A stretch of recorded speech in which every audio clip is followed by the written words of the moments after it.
Isaiah 29:15. Woe unto them that seek deep to hide their counsel from the Lord, and their works are in the dark, and they say, Who seeth us, and who knoweth us? Call halal Yahweh Ba'Shem Yahushai Ba'Shem Rakakwadash. Double honors unto the apostles, double honors unto the elder bishops. Salutations to all my fellow laborers doing this work in truth and sincerity, risking their lives and their freedom to do so, now more so than ever. To the scattered elect that are scattered around the four corners of the earth, among the heathen nations that look like those heathen nations, and to the few Akwaf that are listening and learning to you, I say Shalom. This is your brother Malcolm from the branch of the Great Millstone, coming at you with another lesson in truth. Saw quite a few videos, and there's so much happening in the world. I chose particular videos from the TikTok that I'm going to use for tonight's lesson, and the videos will be pretty much self-explanatory. All right, and the system is failing. It's completely failing, and this first video this guy's gonna be talking about them coming for the guns as a result of that, because Esau knows that he has a short time, and all his lies, the house of cards is falling down, and all his lies are just being exposed. He's being exposed. The Lord is putting that spirit, whistleblowers or different information that get leaked, but they're being exposed to the point to where they have to do something, and that, like in Europe right now, they're going against. There's a big organized thing with the citizens where they're banding together in the hundreds of thousands to band against the government by not paying bills, which is going to do devastation to these Fortune 500 companies, power companies, and things of that nature. And it's funny how that story is not being broadcast over the mainstream media, especially here in the West. That's the last thing they want people to hear, but it's happening. And things like that will happen here. More insurrections, more problems. But without any further ado, let's just play these quick videos and grab a couple scriptures. You guys need to understand that they're not going to stop coming for the guns. They have to, because they're up against a wall. If they can't massively increase taxes or tax revenue somehow, they're going to start defaulting on debt. They're going to get their credit card shut off, because once they start defaulting, people are going to stop buying the debt, which means the debt spending will be severely curtailed. So they have to increase tax revenue. But the problem is, if they increase tax revenue, if they increase taxes, whatever they try to do, they're going to start running into tax revolts and tax avoidance.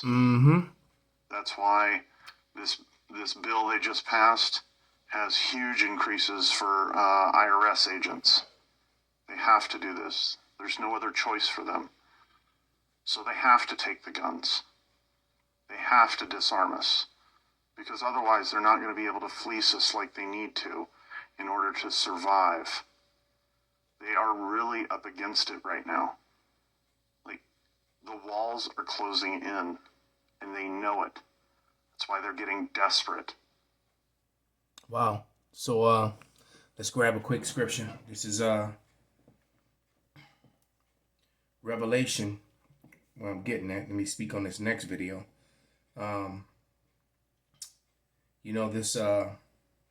This thing with Joe Biden. I mean, not Joe Biden, but Donald Trump. His personal place.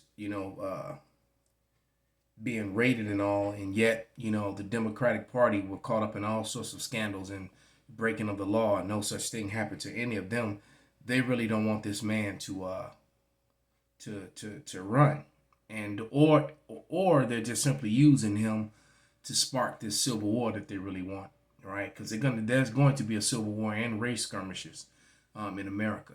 It's going to be a race war. The The Bible clearly tells you that. You know, when it tells you that Judah, his hands will be on the neck of his enemies. And well, his number one enemy is Esau, Edom. But this is Revelation 12:12, and it reads, "Therefore rejoice, ye heavens, and ye that dwell in them. Woe to the inhabitants of the earth and of the sea, for the devil," meaning deceiver, "is come down unto you, having great wrath, because he knoweth that he have but a short time." So they know that their time is getting short. They know that they don't have much time left, so they're going to act. Things are going to start happening even faster than they've been happening. Like I said, I'm shocked and surprised that we well, there was some major incidents around the time that I called for it. You know, just speaking as a man, just simply because I'm watching and I can see what it's, you know, that the pot's about to burst, but it didn't burst as big as spill over. It didn't spill over as big as I thought it would, but things definitely are ramping up, and they still are. So Donald Trump's fucking house got raided, so let's take a look at all the things that don't get your fucking house raided. Smashing your phones when you're under investigation, no raid. Having over 100 emails with classified information on them, no raid. Being identified as the big guy when your son is collecting money all over the fucking world, no raid. Working at the FBI and lying to the fucking FBI, no raid. Being the director of national intelligence, lying to Congress, no raid. Former head of the DOJ, being in contempt of Congress, no fucking raid. Committing all kinds of crimes on fucking camera and being investigated for tax issues, no fucking raid. Oh, fucking you again? Funding the dossier, which costs the American taxpayer millions of dollars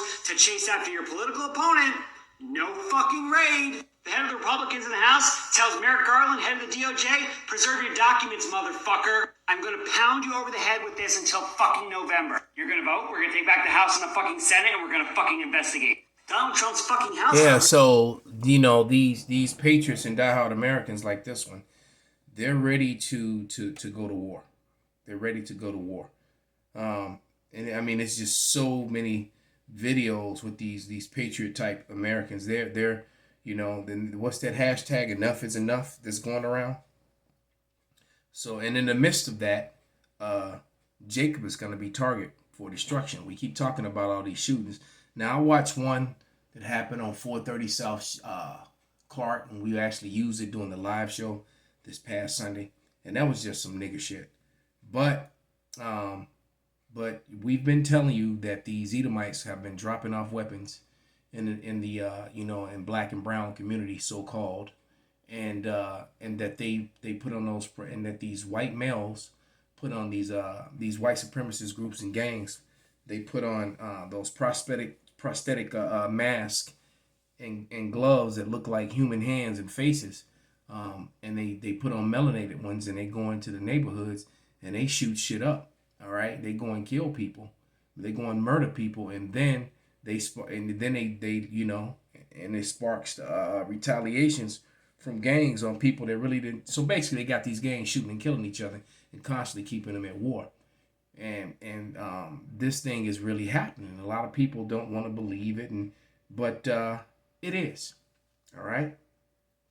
So let's play this one real quick. What if I told you that some of the shootings in Chicago that are labeled as black on black crime or gang violence are actually done by white supremacists and white gangs? Case in point, this man drove over 30 miles from Woodridge, Illinois to Inglewood, one of the most impoverished neighborhoods in Chicago, with one of the highest rates of gun violence due to unresolved systemic racism, with thousands of rounds of ammunition and several guns.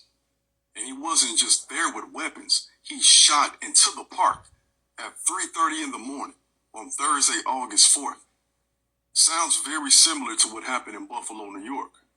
Meaning it seems like he was there to survey the scene to carry out another mass shooting. I challenge you all to consider that these guys are never lone wolves, and also, just because he got caught does not mean thousands of others have not. Exactly. And sometimes, like I said, those prosthetic masks are in play. You know, everyone can go back and watch a couple of those videos of these pale males that put on melanated masks and went and robbed banks, and then you know, and then melanated men were arrested for these crimes.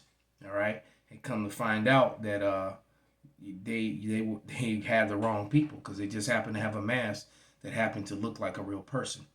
All right, and you know, and this sort of thing is prophesied because that's all a part of Jacob's trouble. So a lot of you Israelites are getting ready to die. You know that the 2/3 are marked for death. But the flip side of this coin is that, you know, this man, he has that line of demarcation, meaning he has a line that he cannot pass. Let me see if I can find that. Oh, that's in Job.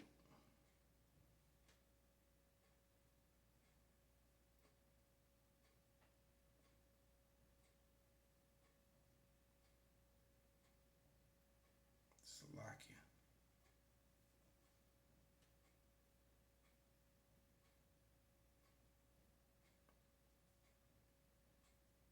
Yes, it was Job 14:5. That's what I thought it was, and then I doubted myself, but that's what it is. This is Job 14:5, and it says, seeing his days are determined, the number of his months are with thee. Thou hast appointed his bounds that he cannot pass. So there's a time, a date, and an hour, a line that Esau, Edom, the so-called white man, will not be able to pass. So with that, I'm going to give all praises, honor, and glory unto Yahweh, by Hashem Yahweh Shai, by Hashem Rakak Wadash, Wa Abba Babal, Kwam Yasseral, and Shalom.